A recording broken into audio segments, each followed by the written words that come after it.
Welcome to Monet Cafe, artistic friends and visitors. I'm happy to bring you another step-by-step video tutorial. And if you haven't subscribed yet, I hope you will to keep more of these videos coming your way.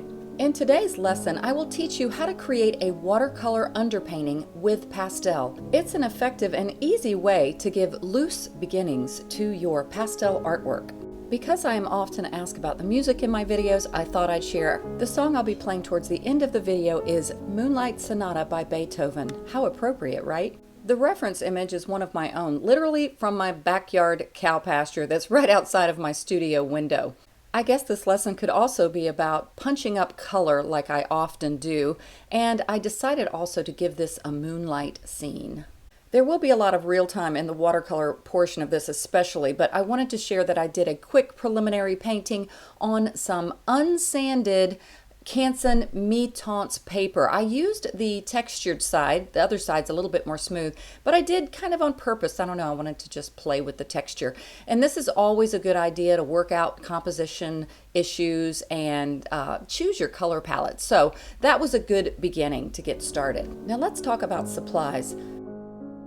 I am so excited that Amazon has awarded me the privilege, because of the success of Monet Cafe, to have my own Amazon store. So I'll talk about that in a minute. But the supplies you will see me using in this painting coming up are pastel matte, pastel paper, willow charcoal, watercolor, and pastels. And I'll talk about other alternatives that you can use in case you don't have these products.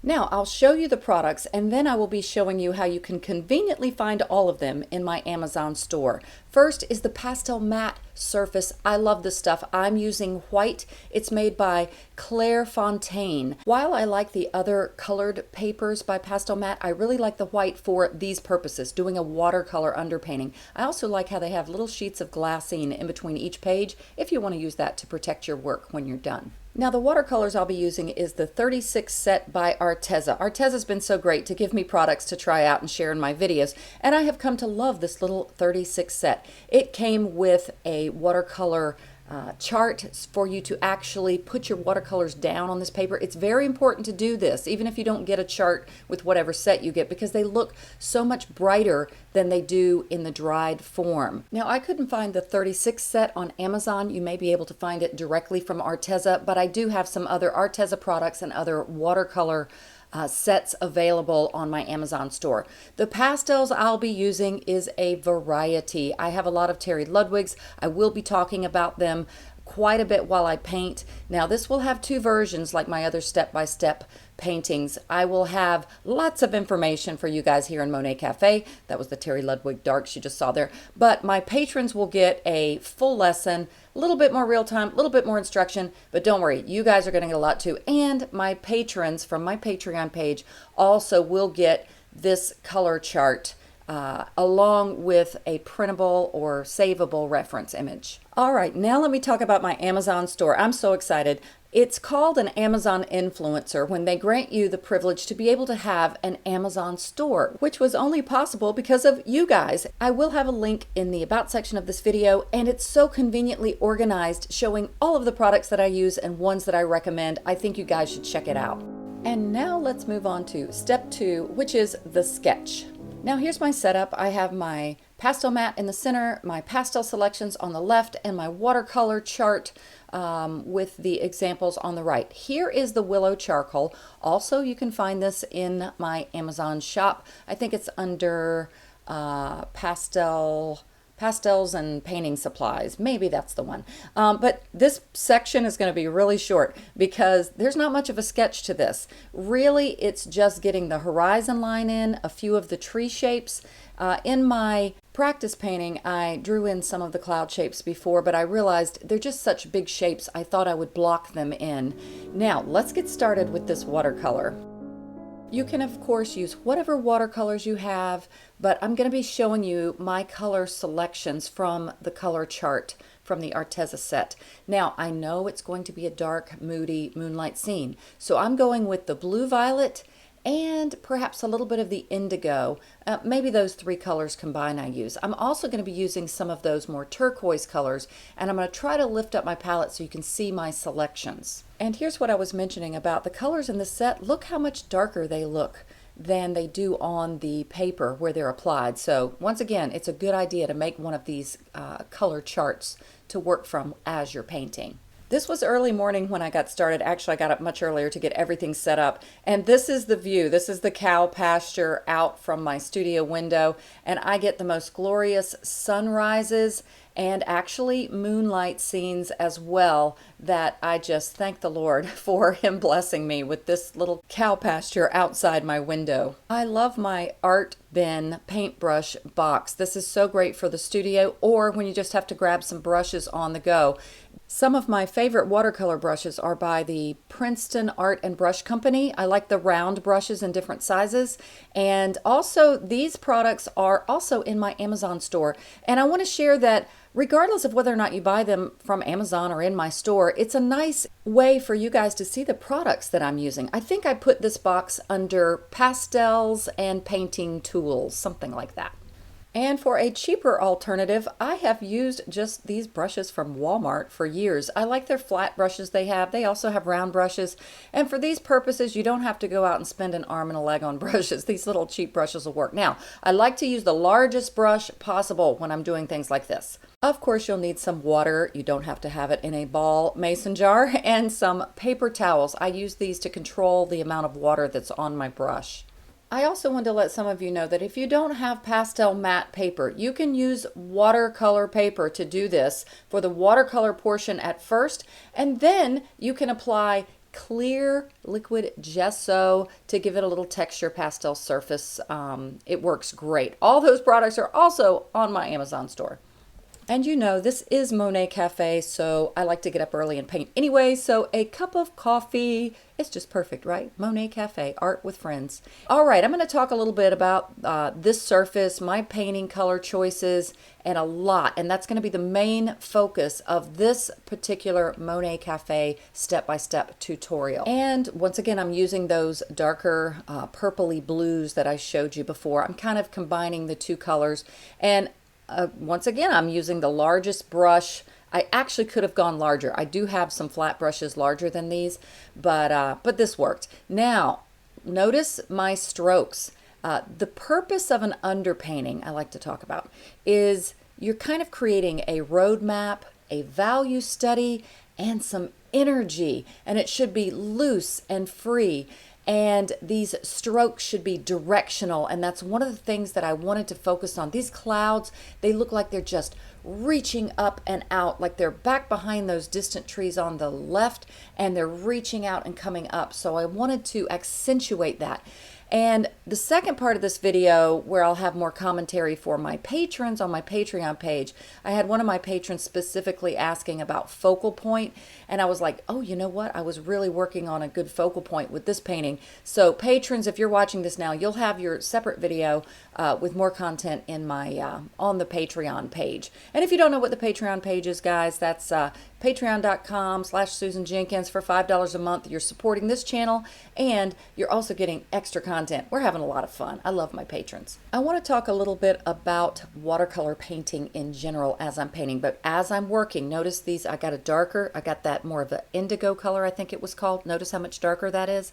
But learning to control the water is one of the skills that I have found that I needed to learn when I was starting watercolor. I think when I was starting early on, I wasn't happy because I wasn't using enough water. Now, if you use too much water, you're just going to get your paper really, really saturated. So that's why I keep that little paper towel there. And I would say if you're not used to doing a lot of watercolor painting, do a lot of little practice paintings, but mostly have fun with an underpainting. The goal is to keep it loose and free, so don't get all tight and fussy. But again, with watercolor painting, the water is your friend, so try not to get your paint so thick with the initial applications. Now, can you already see how I'm blocking things in? Notice this color has a little bit of a different hue to it, and I'm gradually going to add some of those turquoises after this, but notice the reference image. The darker values, and I'm going to talk more about value when I get to the pastel part, the darker values are on the left side, and Also, they're in the clouds that are kind of above where I'm going to put that moon, because the moon is far away and there's still a shadow side to some of those clouds, closer to us, more in the foreground parts of the sky. So that's kind of why I'm blocking out those areas to be a little bit darker. Now let's move on to some of these more turquoise colors. Now in the scheme of color and color temperature, turquoise colors would be considered a warmer blue. Okay, they're getting a little bit more towards the yellow side of the color wheel. And wherever you have a light source, I mean, I know this is the moon, but there still could be a bit more warmth around it. So I'm putting more of those turquoisey colors in that area and incorporating it, you see, throughout. And I know I'm exaggerating color here, but that's the fun part about painting. And this is the underpainting. It's going to have an influence on your final painting. I did have a video I did about 3 or 4 videos back where I tried to answer the question as to why would you do an underpainting. That's one of the most popular questions that I get with regards to underpainting is why? You cover it all up anyway. Well, first of all, I try not to cover it all up, but it really does influence the final painting with the color effects that it has underneath the pastel. All right, so you can see that I am exaggerating color, but I'm trying to keep values a bit correct here, okay? So that too is adding to the underpainting advantages of having a roadmap. It really helps when you're done with the watercolor underpainting that you're like, okay, I kind of have a little bit of direction. Now for the darkest thing in this scene, which is the trees, especially the foreground trees, I'm using this new pastel. It's a number 305P. I do have some new pastels in my Amazon store under pastels and painting products, and I decided I did need to blow dry this so that my pastel would be applied to a dry surface. But I think I only have the 96 Prismacolor set in my Amazon shop, but you can find new pastels on dickblick.com, and I like to buy this pastel in particular called Spruce Blue because it is such a nice dark, and harder pastels are really good to, that's what Prismacolor new pastels are. They're a harder soft pastel, if that makes sense. They're still considered soft pastels, but they're really great for initial applications. I kind of use it to kind of sketch things into. They don't take up as much tooth as, say, Sennelier pastels or Terry Ludwig pastels. And now I'm just going to paint these trees with water. I'm going to use this smaller brush here. Pastels literally are kind of the same as watercolor. They just have a different binder. You may have seen my video that I did a few videos back where I did an alcohol wash using alcohol instead of water with a pastel underpainting. So you're literally painting with pastels. So you see how this is working, and it does kind of darken it up, and it allows you to, I love the painting aspect of this because I can keep very loose and impressionistic strokes. Once again, controlling the water so it's not too drippy, and just having some fun here. And this is why I didn't worry so much at the beginning about the sketch. You know, you can just get in very general shapes. Don't get all too fussy about it because you really develop it as you go. And I find that whether you're underpainting with watercolor or using pastels and then applying water or alcohol, the painting aspect really does help to have those loose beginnings. Now let's move on to this field and some of the colors that I'll be using. It is like nighttime, or it really wasn't nighttime in my reference image, but it was almost nighttime. So I'm using these darker tones. I know that there was green, even though what you're seeing in the reference photo looks so dark, I could see an influence of green. So I'm trying to stay more towards those foresty color greens. And the foreground in my image was just kind of blah and boring. So I wanted to create a little bit more interest, almost like there were some rows, like a plow had been through the field. So these are just energetic marks. I go back and correct them a little bit perspectively later, but sometimes you just got to get that energy going. Now this is also adding to the focal point. Now what do you think the focal point of this painting would be? Well, of course it's going to be that moon. You can see the highest level of contrast in the reference image is the moon and the clouds around it. So wherever there's the highest contrast is usually, it's a strategy for focal point. By the way, I have a focal point video, 5 ways to create a focal point, that I'll try to put a clickable link up here where you can click that or check it out when you're done looking at this, watching this video. Now, if I was to add just the greens I was mentioning before to this field, it would be very segmented from the rest of the painting. Color in life, in creation, is all influenced upon each other. The field is going to be darker, especially behind those foreground trees on the left. There's going to be more shadows there. Now I lightened it up a bit for the distant fields. They're going to be a little lighter for a couple of reasons. One is that they're further away. We know value gets lighter in the distance, gets darker in the foreground. We also know we've got a light source back there. Our moon is going to be shining. So it will influence the background field that's closer to the moon. It will also influence some of the clouds around it and some of the trees underneath it. And as you can see here, I'm doing big energetic strokes. This is something that is supposed to get you feeling artistic and inspired and create some movement in your painting. Often we get so stiff and static. And that's another one that's one of the most popular questions I get or comments I get is people's like, I'm trying to get more impressionism or energy or life in my painting. So that's definitely a way to do it, is by doing these loose and carefree and energetic gestural underpaintings. Now notice I added some dark there in the foreground. Once again, values are a little darker in the foreground. I know that I'm going to go further with this when I do the pastel application, but once again, I know this is a roadmap. It's kind of giving me a value map and a little direction as to where I'm going to be headed.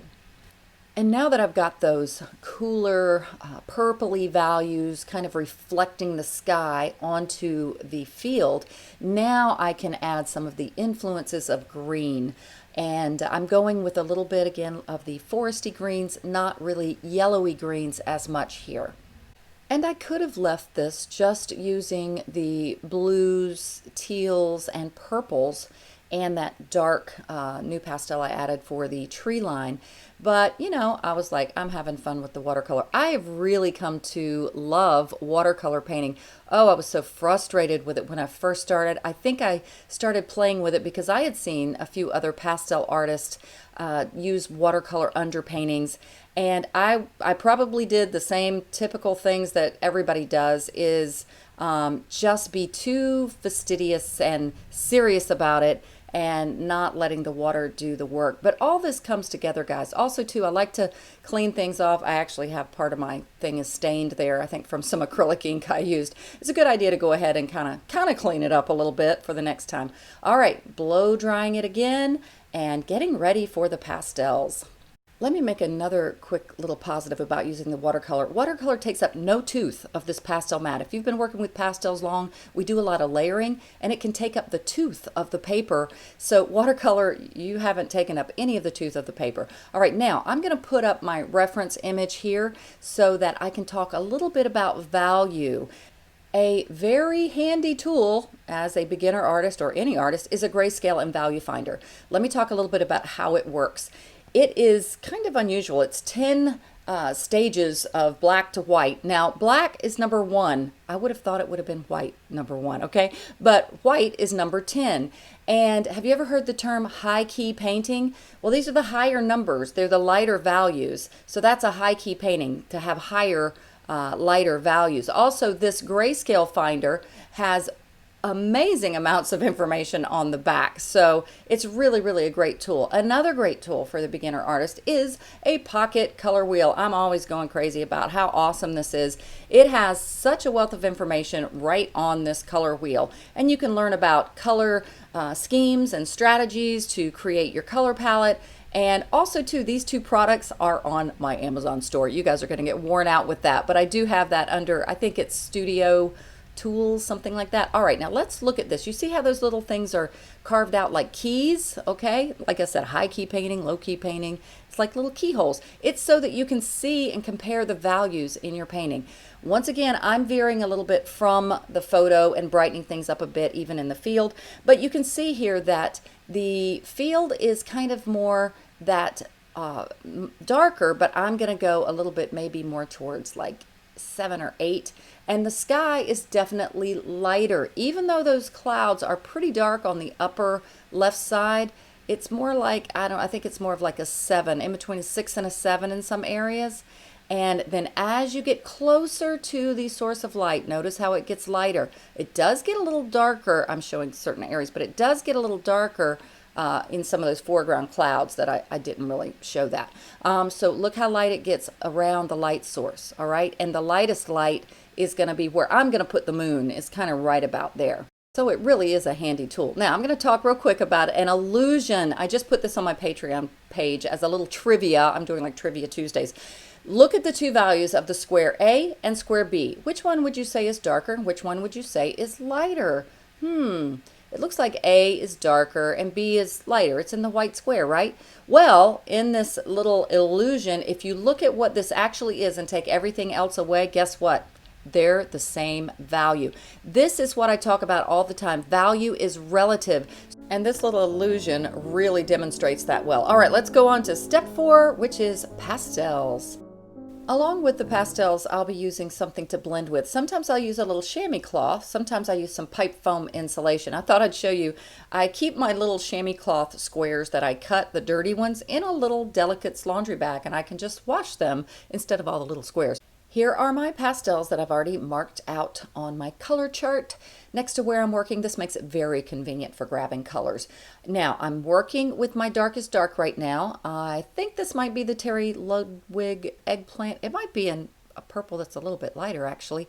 And vertical things like trees in the foreground, values are darker in the foreground, are usually one of the darkest things in your scene. Now this is going to be kind of a night scene anyway, so a lot of the trees are going to have some dark. I'm going to lighten them up a bit.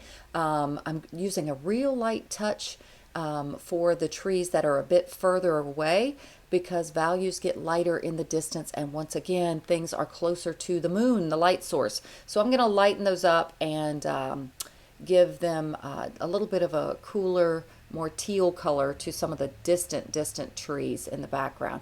Now I'm going back and getting in, I want to remember my energetic strokes. I wanted the hill to feel a little bit like it was rolling rather than just a flat hill. That would have been boring.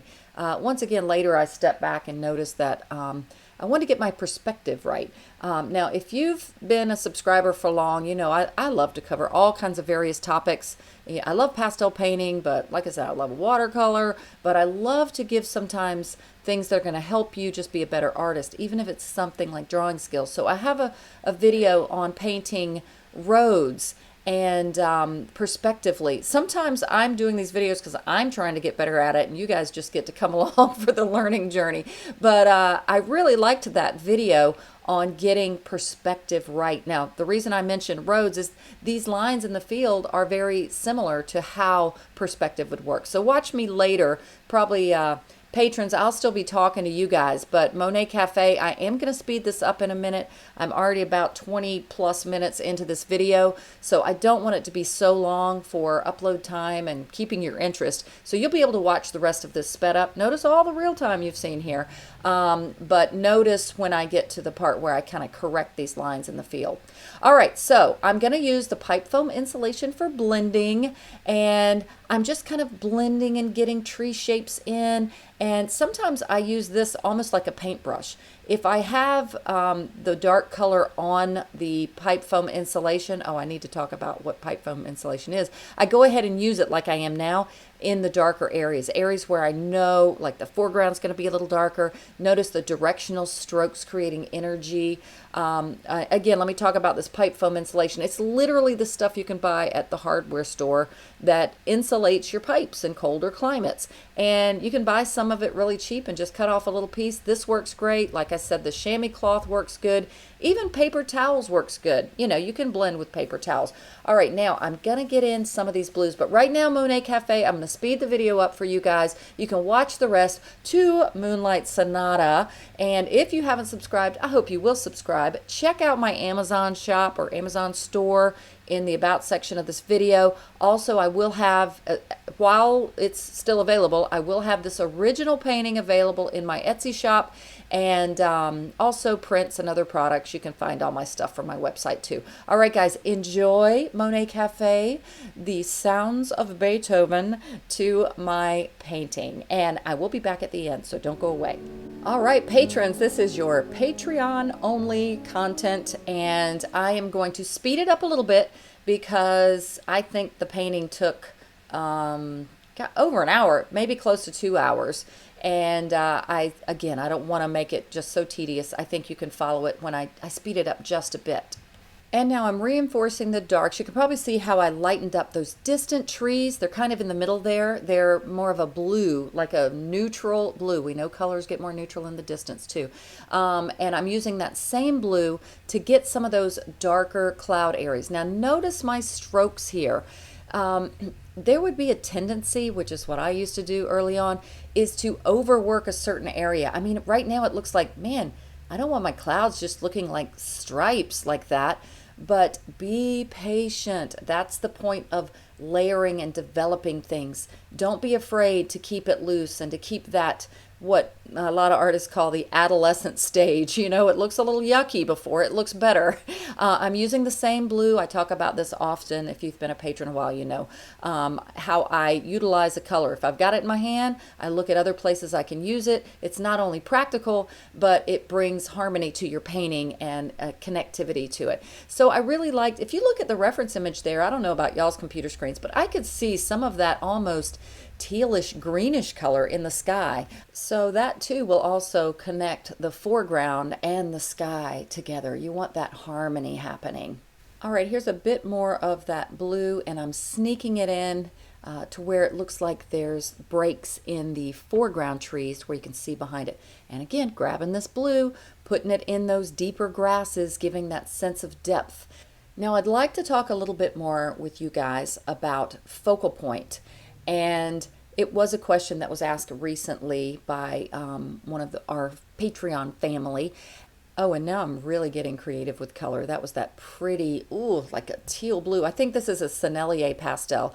But one of the reasons I added those energetic strokes in the field, like I said, almost like a plow has been through it, was to create one of the focal point strategies, which is, I can't remember the exact term for it, but it's also called pointing. It's literally like pointing to the direction of the focal point, and it is definitely going to be doing that, pointing to the moon. So that's a strategy. Another strategy that I talked about before already. Oh, by the way, now I'm using the pipe foam insulation again to blend, and I'm trying to use these directional strokes. Oh, notice my easel shaking. I think I've mentioned before, one of the things as my Patreon page grows, one of the things I'm going to buy is a more stable easel. So I'm trying to hold it so it's not shaking while I'm doing a video demonstration. But anyway, this is also working to blend some of those white spaces and things and really give a nice moody feel to these clouds. But what I was saying before is another focal point strategy is contrast. Now, the contrast, the highest area of contrast, is just something that our brains or our eyes do. That's the thing that we noticed first, is high contrast. What does that mean? It means lights next to darks. If you've got an area of low contrast, like let's say in the foreground, there's mostly darks and a little medium values, your eye will just kind of go right over that and gently go into the painting, which is what I'm trying to do. It will go right to that moon and the clouds, the darker clouds around it, because that will be the highest contrast. Another element is detail. So I'm trying to keep let me finish that. Your eye will also go to the most detail before it will go to things that are blurred out. That's why we like to keep our edges of our painting, think of it like an ellipse or a little halo around your painting, not with you can have a little detail, a little something to kind of bring the eye into the painting, but not much. You don't want to over detail the grasses in the foreground or the clouds along the edges, the top edges of the painting, because detail is another focal point strategy. You want to keep your detail. It doesn't have to be a lot of detail. It can just be a little hint of some detail that really draws the eye there along with contrast. And you use all these focal point strategies in combination. You don't have to use all of them, but check out that, like I said, I'll try to put a clickable link in where I mentioned it before.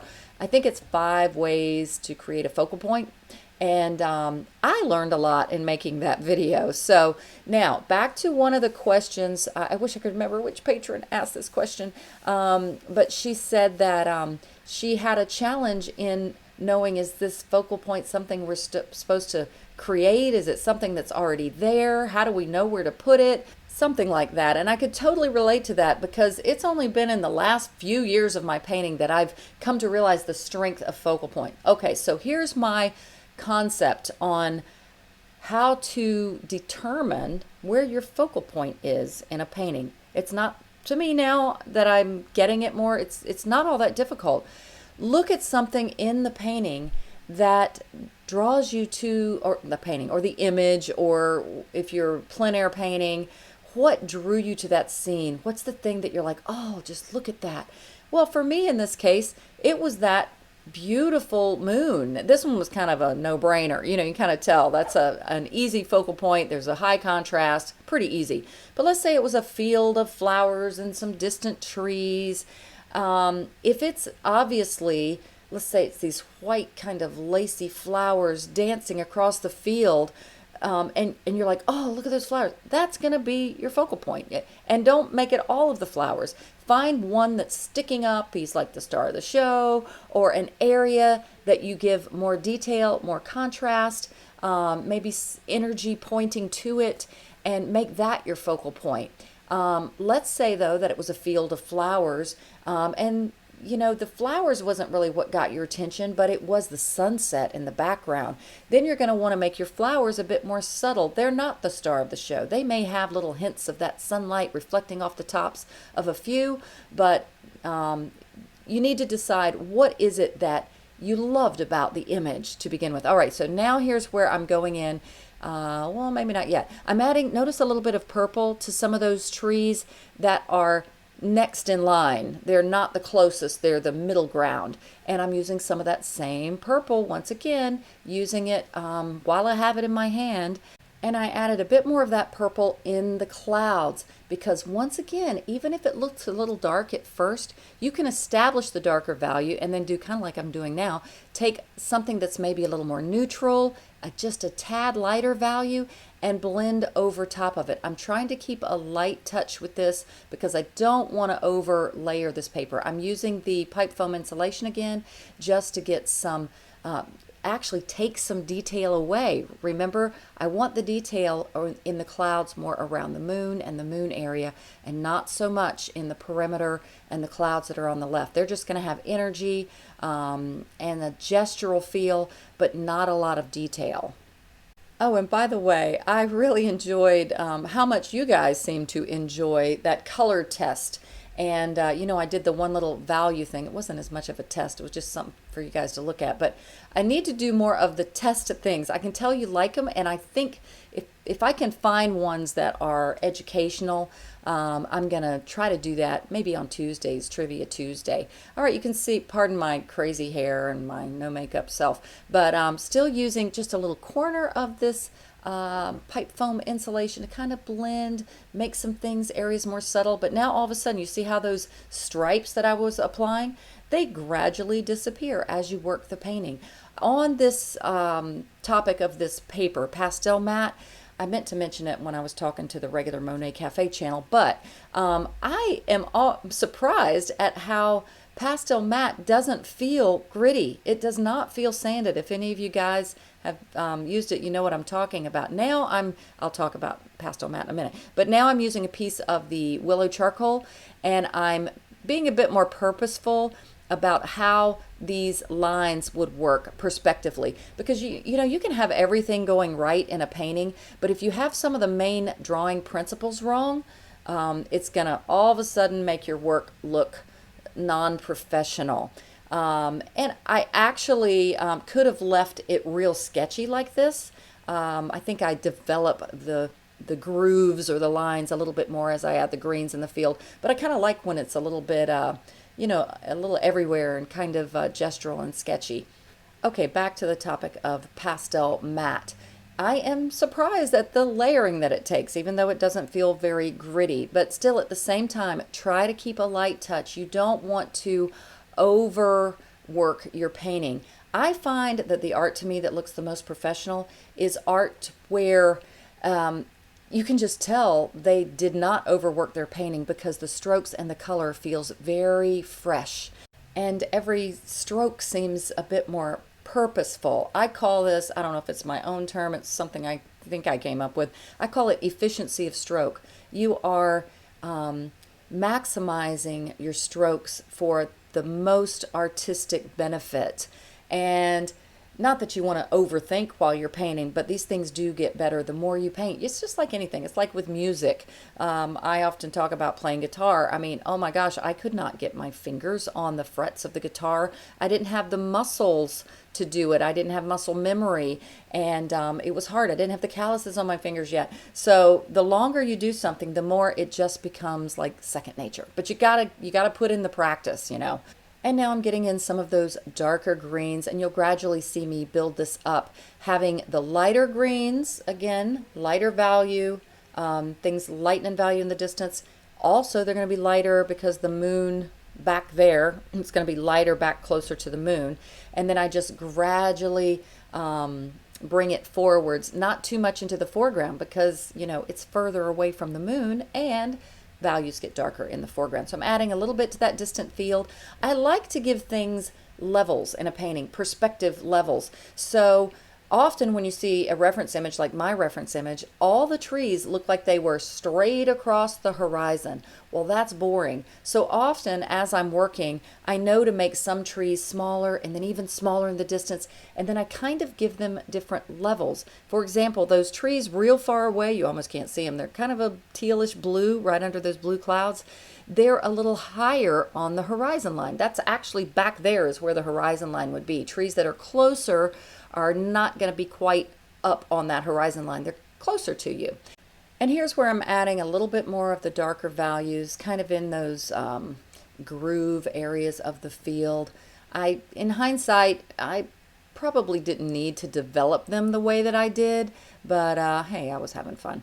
And also too, I mentioned this a lot, I always have the advantage of looking back at the progress or stages of my painting. And often I'm like, man, I really just like that really loose impressionistic stage. I really liked it at this stage. You know, maybe a little bit more development of the clouds, but and maybe not even that much dark in the front. I do make this make more sense by adding a bit more dark, kind of giving it some subtlety as it recedes into the distance. But anyway, I recommend that you guys film yourself sometimes painting, and you will see your own, or just take photographs as you work, and you will see that playing out yourself as to maybe you should slow down or maybe walk away. So just something to keep in mind that might help. All right, now I am going to speed this up a bit more. I've been talking here for about 37 minutes, so I'm going to speed up the end of this. You know, you should be able to still kind of follow along with what I'm doing. And also, I'm going to zoom in a little closer when I get to the moon, but I'm going to say this because I'm not going to add more commentary at that part. When you do a moon, I mean, I used to think I had to draw a perfect circle for a moon or a sun or something like that. Really, it's just a shape with kind of some highlights radiating around it. My moon ended up, I kind of liked it better at the beginning stages. It ended up, you know, having a round-ish shape, but it doesn't have to be, you kind of want that lost edge, that painterly edge around it. Because a lot of times, especially if there's a lot of clouds around, that's really how it looks. Oh, now before I speed it up, I'm adding a little bit of that lighter. Remember the moon's back there, we might have a little bit of highlight on that back field. All right, now I changed my mind. I used some of these magenta colors. I thought it added a little bit of warmth and fun. It was so blue and green before, so I did decide to do that. I even do a little bit in the clouds. Okay, now I'm really going to speed this up, and you guys enjoy. And let me know what you think about this. We've got so many blessings by having each other, don't we? You know, the world is nuts right now. So, all right, guys, enjoy. Here's some more Moonlight Sonata, and I'll be back at the end. Don't go away.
Well, this was a really fun painting. I loved exploring with the colors and getting a little bit fun and having some energy and the focal point of that moon. So I hope you guys enjoyed this. I know I enjoy every time I get to be with you guys in these lessons, even though we're not together physically. I feel such a connection with you guys, especially when you comment and tell me a little about yourselves. I just love that. So check out the new Amazon store. I'm so excited about that. And subscribe if you haven't. Become a patron if you'd like to. But most of all, keep coming back, learning and growing in art.